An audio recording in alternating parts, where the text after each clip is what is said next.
মোহতারাম হাজিরিন মুসলিম কেরাম,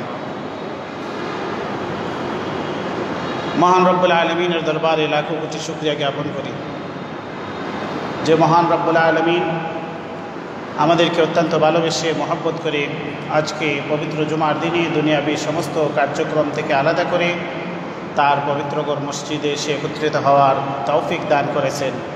এই জন্য শুকরিয়া দান বলি আলহামদুলিল্লাহ।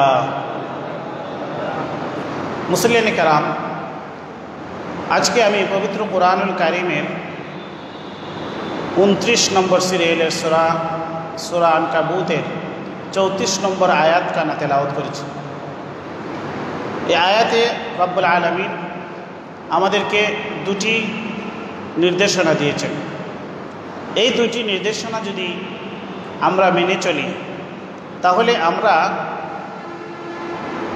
সুগঠিত চরিত্র এবং এমন উন্নত যোগ্যতা অর্জন করতে পারব যার মাধ্যমে দুনিয়াবী সমস্ত অন্যায় কাজ থেকে, অন্যায় অপরাধ থেকে আমরা বেঁচে থাকতে পারব। তো এই আয়াতখানার মধ্যে আল্লাহ পাক রব্বুল আলামিন আমাদেরকে, আমাদের জীবনকে সুন্দর করার জন্য, আমাদের পরিবেশকে, আমাদের পৃথিবীকে সুশৃঙ্খল এবং সুন্দর করার জন্য দুটি মাত্র নির্দেশনা দিয়েছেন।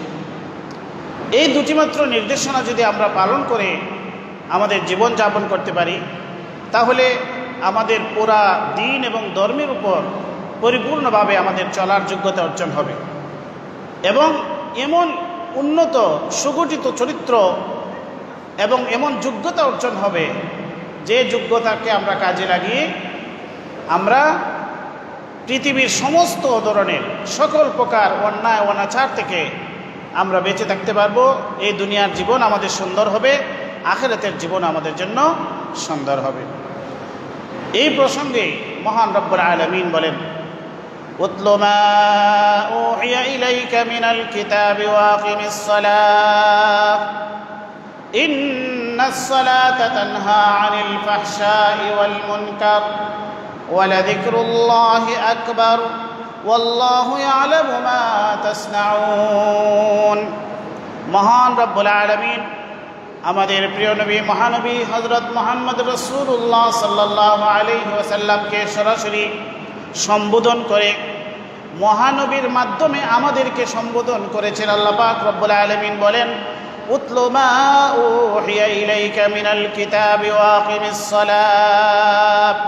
হে নবী, আপনার প্রতি ওহীর মাধ্যমে যে কিতাব অবতীর্ণ হয়েছে কুরআনুল কারীম, এই কোরআন আপনি তেলাওয়াত করুন।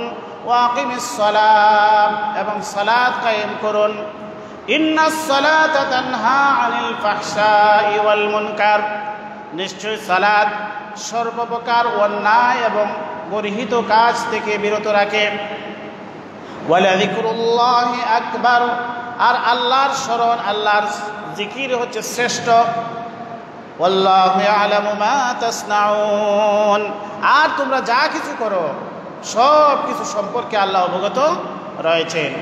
এই আয়াতের মধ্যে আল্লাহ আমাদেরকে, আমাদের মহানবীকে সরাসরি নির্দেশনা দিয়েছেন, আর মহানবীর মাধ্যমে আমাদেরকে এই নির্দেশনাগুলা দিয়েছেন।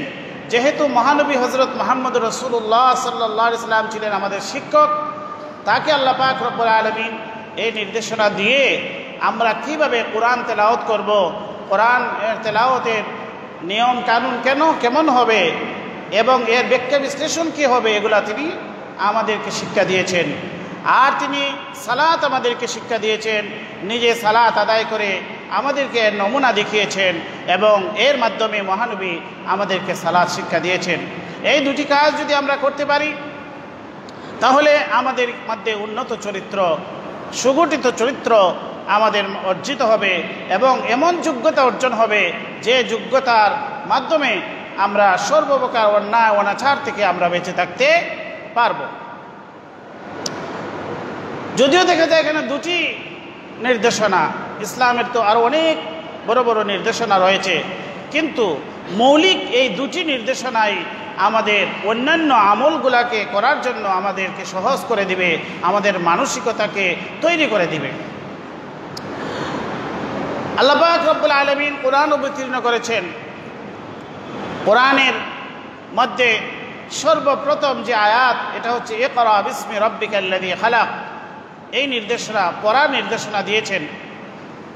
আর আমলের মধ্যে ঈমান আনয়নের পরে মুমিনদের জন্য সবচাইতে গুরুত্বপূর্ণ যে ইবাদত, সেটা হচ্ছে সালাত আদায় করা। আর ইবাদতের মধ্যে সর্বপ্রথম আল্লাহর পক্ষ থেকে যে ইবাদতের নির্দেশ এসেছে সেটা হচ্ছে সালাতের। মক্কা নগরীতেই নবী করিম সাল্লাল্লাহু আলাইহি ওয়াসাল্লামের মক্কার জীবনেই সালাত ফরজ হয়েছে। তারা এমন এক প্রতিকূল পরিস্থিতিতে তারা দিনাতিকাল অতিক্রান্ত করেছিলেন। সাহাবায়ে কেরাম, চতুর্দিক দিয়ে কাফির মুশরিকদের জুলুম নির্যাতন। এই অবস্থার মধ্যেও সাহাবায়ে কেরাম, কিছু কিছু সাহাবা, একটি দল, তারা হাবশায় হিজরত করে চলে যাচ্ছিলেন। মানুষের জন্য এরকম বিপর্যয়ময় পরিস্থিতিতে আল্লাহ পাক রব্বুল আলামিন মুসলিম জাহানের জন্য সালাতের যে হুকুম দান করলেন, সালাত ফরজ করে দিলেন। এর মাধ্যমে বোঝা যায় যে সালাতের গুরুত্ব অত্যন্ত। যখন সালাত আল্লাহর পক্ষ থেকে ফরজ করা হয়েছে, তখন অন্যান্য ইবাদত ফরজ হয়নি, যাকাত ফরজ হয়নি, হজ ফরজ হয়নি, রমজানের রোজা ফরজ হয়নি, কিন্তু সালাত ফরজ হয়েছে। এর দ্বারা বোঝা যায় যে সালাতের গুরুত্ব অত্যন্ত বেশি। সাহাবায়ে কেরাম যে কোনো সংকটের সময়ে তারা সালাত আদায় করতেন।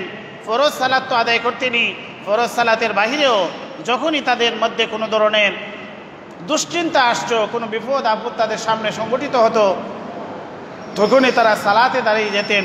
নামাজের মাধ্যমে তারা আল্লাহর কাছে সাহায্য প্রার্থনা করতেন।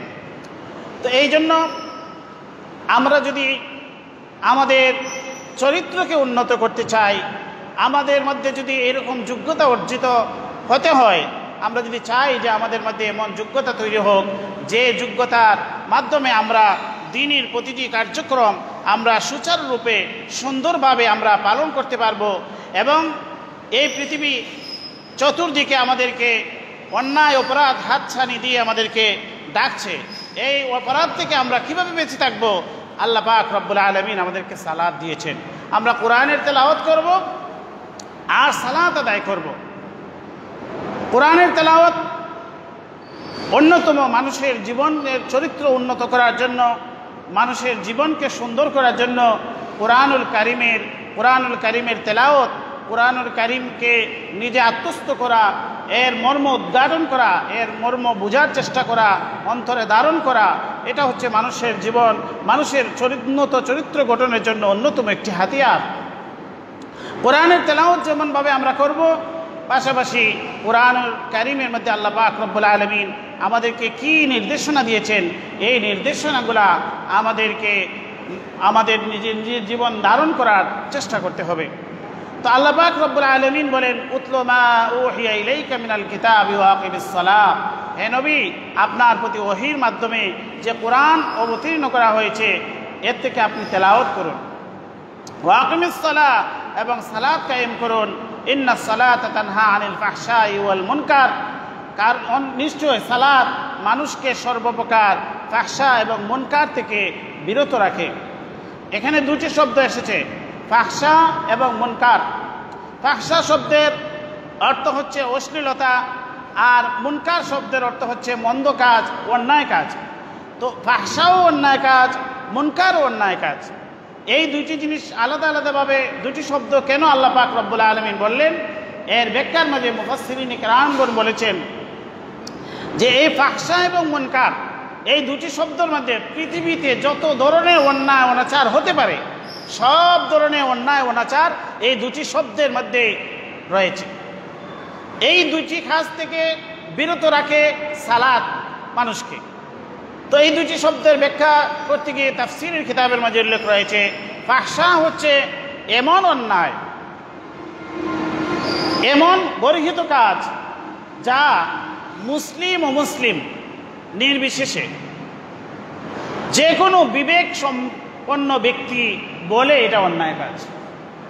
চুরি করা, জিনা করা, বেবিচার করা, মদ পান করা, এরকম কিছু অপরাধ আছে, ধোঁকাবাজি করা, প্রতারণা করা, অন্যায় অশ্লীল কথাবার্তা বলা, এই সমস্ত জিনিসগুলা সমাজে সর্বমহলে সব মানুষই বুঝে যে এটা অন্যায়। এই অন্যায়টা কোনো সংজ্ঞা দিয়ে বলতে হয় না যে এটা অন্যায় কাজ। শিশু একটি বাচ্চাও কোনো এরকম কাজ যখন দেখে তখন বলে এটা খারাপ, অর্থাৎ তার সুস্থ বিবেকেই বলে দেয় যে এটা খারাপ জিনিস, এটা হচ্ছে ফাহশা।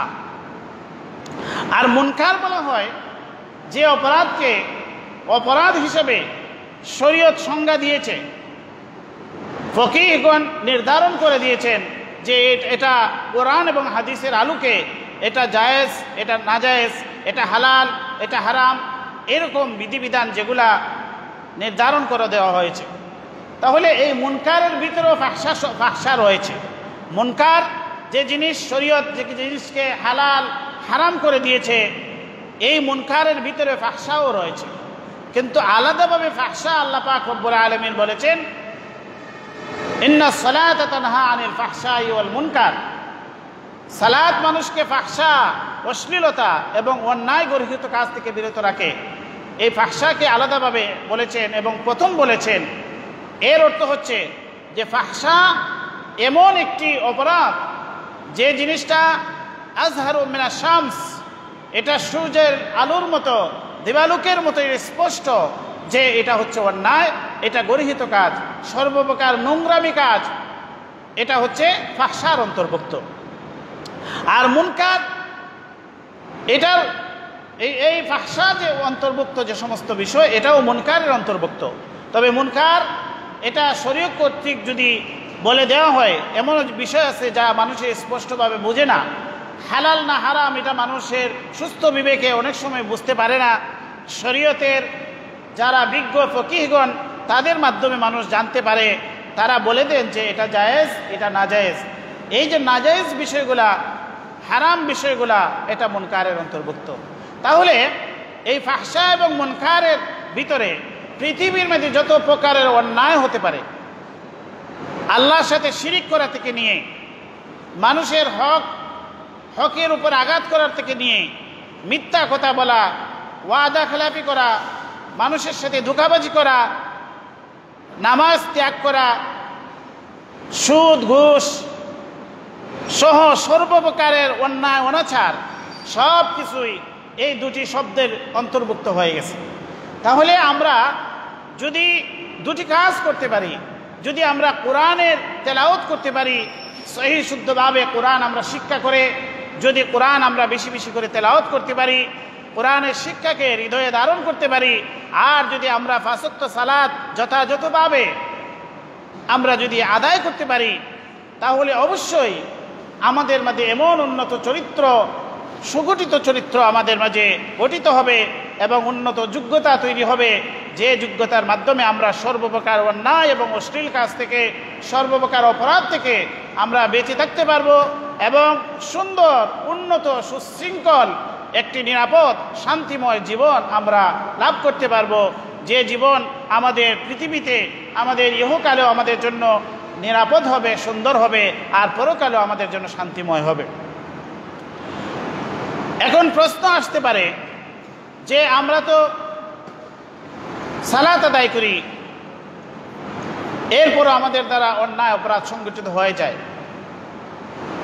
অনেক মানুষ সালাত আদায় করার পরেও অনেক গর্হিত অন্যায় কাজে জড়িত থাকে কিনা। তাহলে প্রশ্ন জাগে যে আল্লাহ বলেছেন যে সালাত আদায় করলে মানুষ অন্যায় অশ্লীল কাজ থেকে বেঁচে থাকবে, অর্থাৎ সালাতই তাকে এটা বেঁচে থাকার জন্য, অন্যায় থেকে বিরত রাখার জন্য তাকে নির্দেশ দেয়, তাকে বারণ করে। এর ব্যাখ্যা কি? এর ব্যাখ্যা বোঝার জন্য আমরা কোরআনুল কারীমের যে এখানে আল্লাহ পাক রব্বুল আলামিন সালাতের নির্দেশনা দিয়েছেন, এই বিষয়টার দিকে আমরা খেয়াল করব।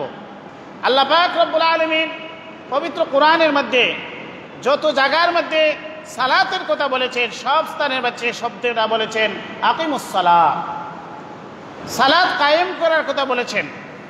সালাত আদায় করার কথা দু এক জায়গায় বলেছেন, আর অধিকাংশ জায়গায় আল্লাহ পাক রব্বুল আলামিন বলেছেন সালাত কায়েম করা কথা। পবিত্র কোরআনুল কারীমের একদম সূচনাতে সূরা বাকারার শুরুতে আল্লাহ পাক রব্বুল আলামিন বলেছেন আলিফ লাম মিম যালিকাল কিতাবু লা রাইবা ফীহি হুদাল লিল মুত্তাকিন। এই কিতাবের মধ্যে কোনো সন্দেহ নাই, এই কিতাব হেদায়েত হিসেবে এসেছে মুত্তাকিনদের জন্য। আর মুত্তাকিন কারা? আল্লাযীনা ইউমিনুনা বিল গায়ব, যারা গায়বের প্রতি বিশ্বাস স্থাপন করবে, ওয়া ইয়ুকিমুনাস সালাহ, এবং সালাত কায়েম করবে। তাহলে দেখেন কোরআনের শুরুতেই ঈমানের পরে আমাদেরকে আল্লাযীনা ইয়ুকিমুনাস সালাহ, মুত্তাকিনদের পরিচয় দিতে গিয়ে, পরহেজগার নেককার মানুষদের পরিচয় দিতে গিয়ে, যারা হেদায়েত প্রাপ্ত, হেদায়েত হবে, যাদের জন্য কোরআন হেদায়েত হিসেবে এসেছে, তাদের প্রথম গুণ হচ্ছে তারা ঈমান আনবে, এরপরে তারা সালাত কায়েম করবে। এই সালাত কায়েম করার অর্থ কি? সালাত কায়েম করার অর্থ হচ্ছে, কায়েম শব্দ হচ্ছে কোনো একটি বস্তুকে সোজাসুজিভাবে দাঁড় করানো, স্থির করা, ডানে বামে হেলে না পড়া, হেলে না যাওয়া। একটি বিল্ডিং সোজা দাঁড়িয়ে আছে, এটা হচ্ছে কায়েম, এটা হচ্ছে ইকামত, এটা একদম সোজাভাবে দাঁড়িয়ে আছে, স্থিরভাবে দাঁড়িয়ে আছে। এটা যদি ডানে বামে হেলে যেত তাহলে এটাকে কায়েম বলা যেত না। তাহলে নামাজকে আল্লাহ পাক রব্বুল আলামিন বলেছেন আল্লাযীনা ইয়ুকিমুনাস সালাহ, যারা সালাত কায়েম করে।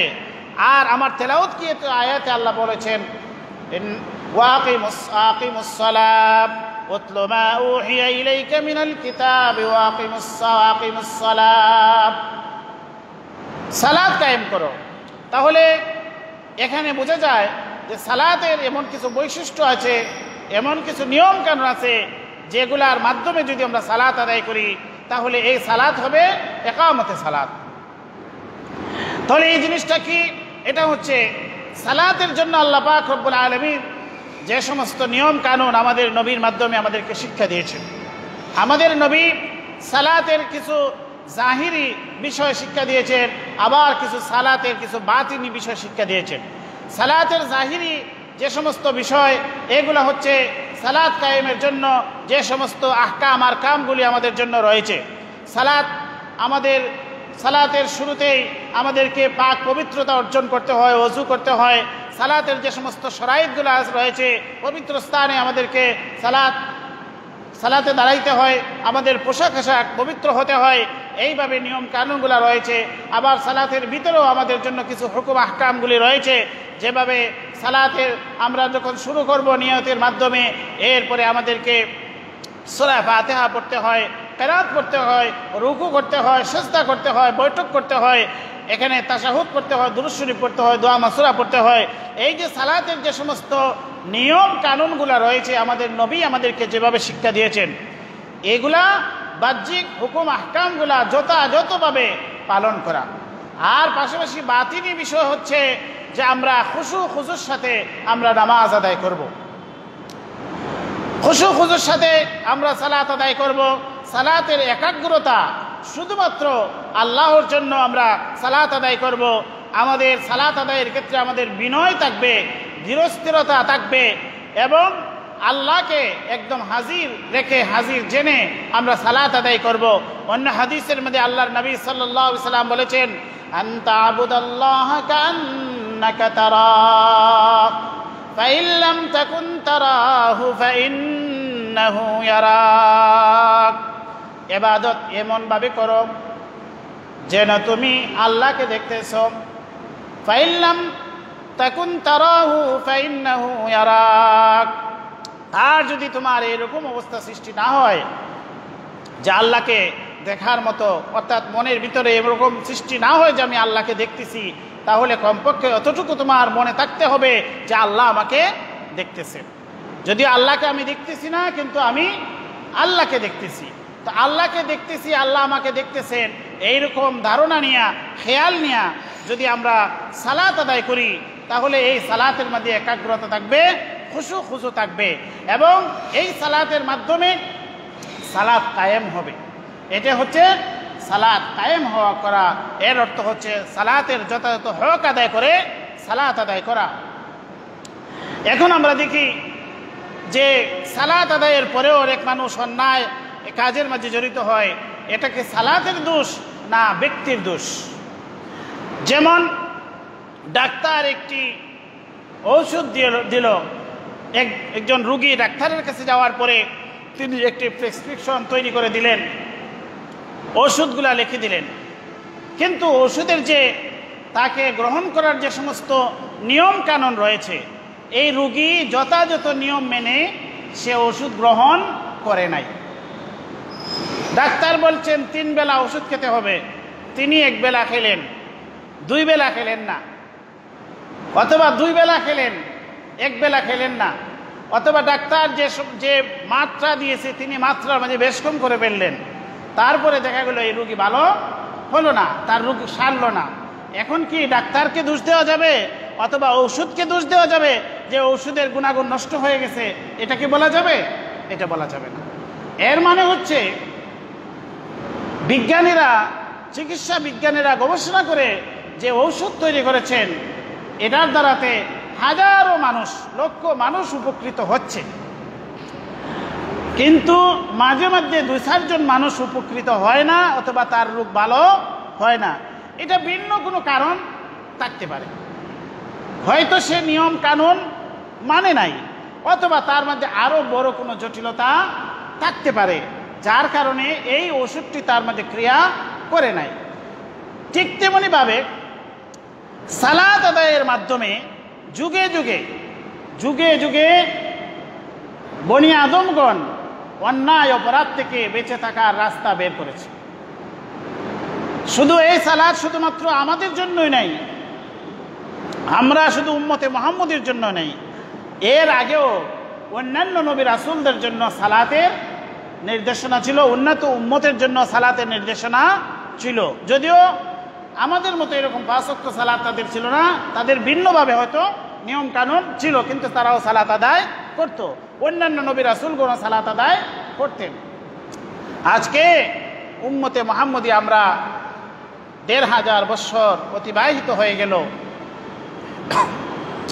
এই 1500 বছরও অনেক মানুষ অতিবাহিত হয়েছেন যারা এই সালাত আদায়ের মাধ্যমে তাদের জীবনকে গঠন করেছেন। এই সালাত আদায়ের মাধ্যমে তারা অন্যায় কাজ থেকে বিরত থেকেছেন। এটা হলে বাস্তবতার আলোকে এটা পরীক্ষিত যে কোনো মানুষ যদি যথাযথ নিয়মে সালাত কায়েম করে তাহলে সে অবশ্যই অন্যায় কাজ থেকে বিরত থাকতে পারবে, অবশ্যই অশ্লীল কাজ থেকে সে বিরত থাকবে। এই জন্য নবী করিম সাল্লাল্লাহু আলাইহি ওয়াসাল্লামের কাছে একজন সাহাবী এসে একটি অভিযোগ উত্থাপন করলেন, ইয়া রাসূলুল্লাহ, একজন ব্যক্তি সে সালাত আদায় করে কিন্তু আবার চুরিও করে। নবী করিম সাল্লাল্লাহু আলাইহি ওয়াসাল্লাম বললেন তার সালাতই তাকে চুরি থেকে বিরত রাখবে। পরবর্তীতে দেখা গেল ঠিকই সে যখন যথাযথ নিয়মে সালাত আদায় এটা অব্যাহত রেখেছে, সে চুরি থেকে বিরত হয়ে গেছে, অর্থাৎ সে ভালো মানুষ হয়ে গেছে। তো এখান থেকে বোঝা যায় যদি কোনো ব্যক্তি সালাতকে যথাযথভাবে সে চালু রাখে তাহলে এক সময় না এক সময় সে অন্যায় থেকে বের হয়ে আসার, সৎ পথে ফিরে আসার তার রাস্তা আল্লাহ খুলে দিবেন। এটা হচ্ছে সালাতের একটি ক্রিয়া, সালাতের একটি আসর। যদি কোনো ব্যক্তি সালাত ধরে রাখে, হয়তো কোনো মানুষ অন্যায় করে, আমরা তো অন্যায়ের বাইরে কেহ নাই, আমরা সবাই কম বেশ অন্যায় অপরাধ আমাদের দ্বারা সংগঠিত হয়। এই অন্যায় অপরাধ সংগঠিত হয় বলেই আমরা সালাত ত্যাগ করব না। অনেক মানুষ মনে করে আমি তো সৎপথে চলতে পারি না, আমি অনেক অপরাধীর সাথে জড়িত, তাহলে আমার সালাত পড়ে লাভ কি? এটা হচ্ছে শয়তানের ধোঁকা। আবার অনেক মানুষ কুমন্ত্রণা দেয়, তুই আর সালাত পড়ে কি করবি, তুই তো অনেক অপরাধের সাথে জড়িত, তোর সালাতের কোনো দাম নাই। এটা হচ্ছে শয়তানের একটি কুবুদ্ধি। যতই অপরাধ করুক না কেন, এই অপরাধ থেকে বেরিয়ে আসার পথ হচ্ছে সালাত আদায় করা। সালাত যদি সে অব্যাহত রাখে তাহলে আল্লাহ পাক রব্বুল আলামিন তাকে এই অপরাধের পথ থেকে ফিরে আসার একটি রাস্তা তৈরি করে দিবেন। কেন তৈরি করে দিবেন? এর কারণ হচ্ছে এই আয়াতের শেষে আল্লাহ পাক রব্বুল আলামিন বলেছেন, ওয়ালা যিকরুল্লাহি আকবার, আল্লাহর জিকির হচ্ছে শ্রেষ্ঠ। এই জিকির সবচাইতে কার্যকরী জিকির হচ্ছে সালাতের মাধ্যমে। এই জন্য সালাতের পরেই বলা হয়েছে ওয়ালা যিকরুল্লাহি আকবার। সালাত জিকিরের মাধ্যমে মানুষ আল্লাহকে স্মরণ করে, আর আল্লাহ মানুষকে স্মরণ করেন। ফাযকুরুনি আযকুরকুম, আল্লাহ বলেছেন তোমরা আমাকে যদি স্মরণ করো আমিও তোমাদেরকে স্মরণ করব। এই জিকিরের মাধ্যমে আল্লাহ মানুষকে স্মরণ করেন। তো আল্লাহ যদি বান্দাকে স্মরণ করেন, এটা হচ্ছে সবচাইতে গুরুত্বপূর্ণ বিষয়, যে আল্লাহ আমাকে স্মরণ করেন। আর এই সালাতটা, এই জিকিরটা নামাজের মধ্যে হচ্ছে সবচাইতে আল্লাহর নৈকট্য হওয়ার মাধ্যম হচ্ছে সালাতের মাধ্যমে। যখন বান্দা সেজদায় যায়, সেজদায় যাওয়ার পরে সবচাইতে আল্লাহর নিকটবর্তী হয় বান্দা আল্লাহর। আর সেখানে যখন সে আল্লাহকে স্মরণ করে, আল্লাহ তাকে স্মরণ করেন। তাহলে এত নৈকট্য, আল্লাহর নৈকট্য গিয়ে বান্দা যখন আল্লাহর তাসবিহ পাঠ করে, সুবহানা রাব্বিয়াল আলা, সুবহানা রাব্বিয়াল আলা, সুবহানা রাব্বিয়াল আলা, বান্দা যখন সিজদাতে গিয়ে আল্লাহকে এইভাবে আল্লাহর পবিত্রতা ঘোষণা করে, তখন আল্লাহ বান্দার একদম নিকটবর্তী হয়ে যান। বান্দা আল্লাহর একদম নিকটবর্তী হয়ে যান। সেখানে আল্লাহ খুশি হয়ে যান এবং আল্লাহ ফেরেশতাদের মাজমার মধ্যে আল্লাহ ওই বান্দাকে নিয়ে আলোচনা করেন, বান্দাকে স্মরণ করেন। তাহলে আল্লাহ যদি আমাকে স্মরণ করেন, তাহলে অবশ্যই আল্লাহ আমাকে অপরাধ থেকে বের হয়ে আসার একটি রাস্তা তৈরি করে দিবেন। অপরাধ থেকে বের হয়ে আসার একটি রাস্তা আমাকে আল্লাহ খুলে দিবেন। এই জন্যই যে যত অপরাধী করুক না কেন, পাশাপাশি তাকে সালাতও আদায় করতে হবে। আমরা আমাদের দৈনন্দিন জীবনে আমরা অনেক কার্যক্রমের মধ্যে আমরা জড়িত থাকি। আমাদের ব্যবসা বাণিজ্য, আমাদের চাকরি বাকরি, যেখানেই থাকি না কেন, আমরা যখনই আজান হয়ে যায় তখন আমরা মসজিদের দিকে চলে আসতে হবে। কী হবে? এর মাধ্যমে আমাদের কাজের যে একটি একগুঁয়ামি আছে, দীর্ঘ সময় কাজ করার দ্বারাতে, সকাল থেকে অফিস চালু হয়েছে অথবা ব্যবসা চালু হয়েছে, জোহর পর্যন্ত দীর্ঘ একটানা কাজ করার পরে মনের মধ্যে এক ধরনের একটি বিষণ্ণতা আসে, একটি আমাদের ফ্রেশ হওয়ার প্রয়োজন হয়। তখন আমরা আজান যখন পড়ছে, অফিসের কার্যক্রম সব বন্ধ করে, ব্যবসা বাণিজ্য সব বন্ধ করে আমরা মসজিদের দিকে এগিয়ে যাব। মসজিদে গিয়ে আমরা যখন ওযু করব, আমরা ফ্রেশ হয়ে যাব। আমাদের হাত পায়ে যখন পানি লাগবে, চেহারায় যখন আমরা পানি দিব, আমরা পাগুলি সুন্দরভাবে ধুবো, আমাদের মাথা মাসেহ করব, আমরা কুলি করব, নাকের ভিতরে আমরা পানি দেব। এই মাধ্যমে আমাদের মনের অনেকটাই বিষণ্ণতা দূর হয়ে যাবে, মনের ভিতরে এক ধরনের প্রফুল্লতা চলে আসবে। এরপরে যখন আমরা মসজিদে এসে যাব, মসজিদে এসে যখন আমরা সালাত আদায় করব, ধীরস্থিরে মসজিদে একটু সময় আমরা কাটাবো, তখন দেখবেন আপনার মনের ভিতরে যে এক ধরনের একঘেয়েমি তৈরি হয়েছিল, এক ধরনের বিষণ্ণতা তৈরি হয়েছিল, এটা দেখবেন অনেকটাই দূর হয়ে যাবে। এরপরে আবার পুরো উদ্যমে আপনি আপনার ব্যবসার কাজ শুরু করেন, চাকরির কাজ শুরু করেন, এর মধ্যে দেখবেন এক ধরনের উদ্যমতা চলে আসবে। এরপরে আবার যখন আসরের আজান হবে আমরা মসজিদে চলে আসব, এইভাবে আমরা সালাত আদায় করব। মাগরিবের আজান হবে, মসজিদে চলে আসব। এশার আজান হবে, আমরা মসজিদে চলে আসব। এরপরে সারা রাত্রি ঘুমানোর পরে যখন ফজরের আজান হয়ে যাবে, আমরা আর ঘুমিয়ে থাকবো না, মসজিদে চলে আসব। সকালবেলার ভোরবেলার যে সুন্দর একটি নির্মল পরিবেশ, নির্মল আবহাওয়া, এটা আমাদের শরীর গ্রহণ করবে। এর মাধ্যমে আমরা বিভিন্ন প্রকারের রোগ ব্যাধি থেকে আমরা বাঁচতে পারবো। অর্থাৎ পাঁচ ওয়াক্ত সালাতের মাধ্যমে আমাদের জীবনের একটি ছন্দ আসে, আমাদের জীবনের একটি নিজাম আসে, আমাদের জীবনের মধ্যে একটি ধরনের নিয়মতান্ত্রিকতা আসে। আমাদের জীবন যে উচ্ছৃঙ্খল জীবন থেকে আমরা বেরিয়ে আসা একটি সুন্দর সুশৃঙ্খল জীবনের দিকে আমরা চলে আসতে পারি। এবং বিভিন্ন ধরনের রোগ ব্যাধি, আমাদের যে শারীরিক রোগ বিধিগুলা আমাদের তৈরি হয়, এগুলা থেকে আমাদের শরীর সুস্থ থাকার জন্য এই সালাতের কোনো বিকল্প হতে পারে না।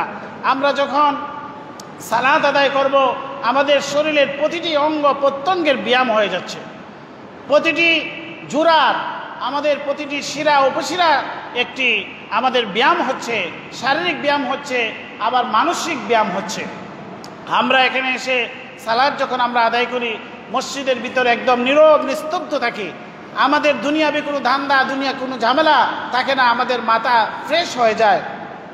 এরপরে সালাতের মধ্যে আমরা শুধুমাত্র আল্লাহকে স্মরণ করি, আমাদের মনের আকুতি আমরা মানসিকভাবে আল্লাহর কাছে পেশ করার সুযোগ পেয়ে যাই।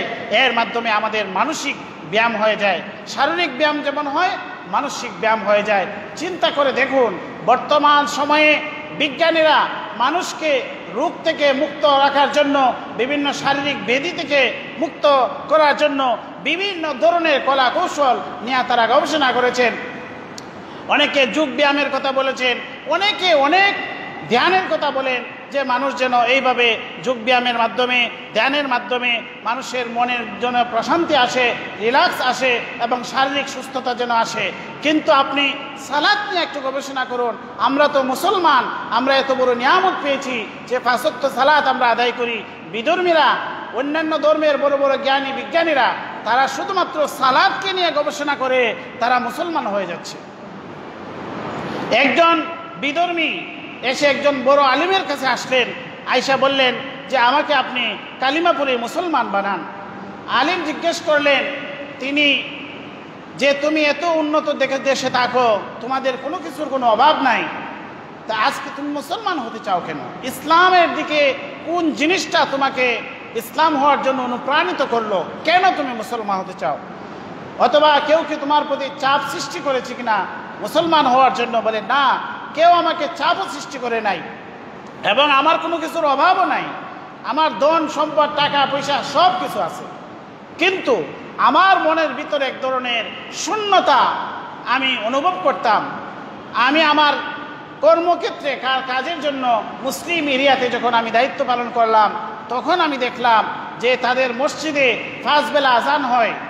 যখনই আজান হয় মুসলিমরা মসজিদে চলে যায়, সেখানে গিয়ে সালাত আদায় করে, প্রার্থনা করে, আল্লাহর কাছে, ঈশ্বরের কাছে, স্রষ্টার কাছে হাজিরা দেয়। জুমাবারে তারা সবাই একত্রিত হয়ে একটি মসজিদের মাঝে তারা একত্রিত হয়, এখানে তারা সালাত আদায় করে। তাদের এই যে প্র্যাকটিসটা, এটা দেখে, এই অনুশীলনটা দেখে আমার খুবই আশ্চর্য লেগেছে যে আমি তো মানসিক প্রশান্তি অর্জন করার কোনো স্থান পাই না। কারণ আমাদের ধর্মের মধ্যে এই ধরনের কোনো নিয়ম নাই। কারণ হচ্ছে আমাদেরও এই গির্জা মন্দির আছে, এগুলা এরকমভাবে নিয়মতান্ত্রিকভাবে গিয়ে স্রষ্টাকে স্মরণ করার কোনো ব্যবস্থা নাই। কোনো অনুষ্ঠান হলে অথবা আমাদের বিবাহ শাদী হলে আমরা গির্জায় যাই, এছাড়া গির্জায় যাওয়ার আমাদের কোনো প্রয়োজন হয় না, এরকম কোনো নিয়মতান্ত্রিকতা নেই। কিন্তু ইসলামের এই যে সুন্দর একটি সিস্টেম, 5 বেলা আজান হয়, সুন্দর সুমধুর আওয়াজে স্রষ্টাকে স্মরণ করা হয়, স্রষ্টার দিকে মানুষকে ডাকা হয়, মানুষ দলে দলে মসজিদে যায়। এই যে সুন্দর করে অজু করে তারপরে মসজিদে গিয়ে নামাজ পড়ে, এই দৃশ্যগুলা আমি দূর থেকে শুধু দেখতাম, পর্যবেক্ষণ করতাম যে এত কত সুন্দর সিস্টেম স্রষ্টাকে স্মরণ করার জন্য। কারণ প্রত্যেক মানুষ তো স্রষ্টাকে মানে, যে যে ধর্মের হোক না কেন স্রষ্টাকে মানে। যে কেউ ঈশ্বর বলে, কেউ ভগবান বলে, কিন্তু তারাও একজন সৃষ্টিকর্তাকে মানে। সে চিন্তা করে যে স্রষ্টাকে ডাকা ছাড়া তো আমাদের জীবনের কোনো প্রশান্তি আসতে পারে না, স্রষ্টার কাছে মনের কথাটা বলা ছাড়া মনের কোনো দুঃখ কেউ বোঝার মতো নাই পৃথিবীতে। এই যে তাদের আকুতি, সেটা ইসলামের মাঝে এসে খুঁজে পেয়েছে, ধর্মের মাঝে, আমাদের সালাতের মাঝে খুঁজে পেয়েছে। তারা এইসব গবেষণা করে তারা মুসলমান হচ্ছে। আর আমরা জন্মগতভাবেই মুসলমান, আমরা মুসলিম পরিবেশে, আমাদেরকে আল্লাহ কত দয়া করে আমরা মুসলিম ফ্যামিলিতে, মুসলিম পরিবারে, মুসলিম মা বাবার মাধ্যমে আমরা পৃথিবীতে এসেছি। জন্মগতভাবে একটি সুন্দর পরিবেশ পেয়েছি। আমার বাড়ির পাশে মসজিদ রয়েছে, আমার ঘরে কোরআন রয়েছে। আমাকে এই যে সুযোগ সুবিধাগুলা আল্লাহ আমাকে দয়া করে কুদরতিভাবে আমাদেরকে এটা দান করেছেন, এগুলার কদর আমরা করি না। না করার কারণে আমরা আমাদের ধর্ম থেকে দূরে চলে যাচ্ছি, আমরা আমাদের নবীর শিক্ষা থেকে এটার থেকে আমরা দূরে সরে আমাদের শুধু পতনের দিকে যাচ্ছি। আর অন্যান্য ধর্মের লোক, অন্যান্য বিধর্মীরা তারা এইসব গবেষণা করে তারা ইসলামের দিকে আসছে। এই জন্য আমাদেরকে সচেতন হতে হবে। আমরা যেন এই যে দুটি আমলের কথা আল্লাহ পাক রব্বুল আলামিন এখানে বলেছেন, উতলুমা উহিয়া ইলাইকা মিনাল কিতাবি ওয়া আকিমিস সালাত, কোরআন তেলাওয়াত করা আর সালাত কায়েম করা। এই জন্য আমরা নিজেরা সহি শুদ্ধভাবে কোরআন তেলাওয়াত শিক্ষা করতে হবে। অনেক মানুষ আমরা বয়স হয়ে গেছে, ছোটোবেলায় আমরা কোরআন পড়েছি, কিন্তু অনেক ক্ষেত্রে আমাদের ভুলভ্রান্তি থাকতে পারে। এই জন্য যারা কোরআন জানেন, মসজিদের ইমাম সাহেব, মুয়াজ্জিন সাহেব অথবা কোনো ভালো আলিমের কাছে গিয়ে, কারি সাহেবের কাছে গিয়ে আমরা আমাদের কোরআন তেলাওয়াত সহি শুদ্ধ আছে কিনা সেটা একটু আমরা জিজ্ঞাসা করব। এইগুলো যে জিজ্ঞাসা করে না মানুষ, একটি সূরা এসে জিজ্ঞেস করে না যে একটু সূরা ফাতিহাটা একটু আমাকে বলে দিন, আমার ভুল আছে কিনা। নামাজে আমিন জুড়ে বলবে না আস্তে বলবে, হাত কোথায় বাঁধবে, মোনাজাত হবে না হবে না, এসব বিষয় নিয়ে খুব মাথা ব্যথা।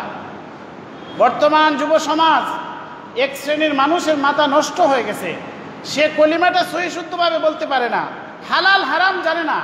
এই যে নফল মুস্তাহাব বিষয়, আমিন বললে কি না বললে কি, আমিন যদি আপনি সারা জীবনও নামাজের মাঝে আমিন না বলেন, আপনার নামাজের এতটুকু কোনো ক্ষতি হবে না, কারণ এটা তো কোনো ফরজও না, ওয়াজিবও না, মুস্তাহাব আমল।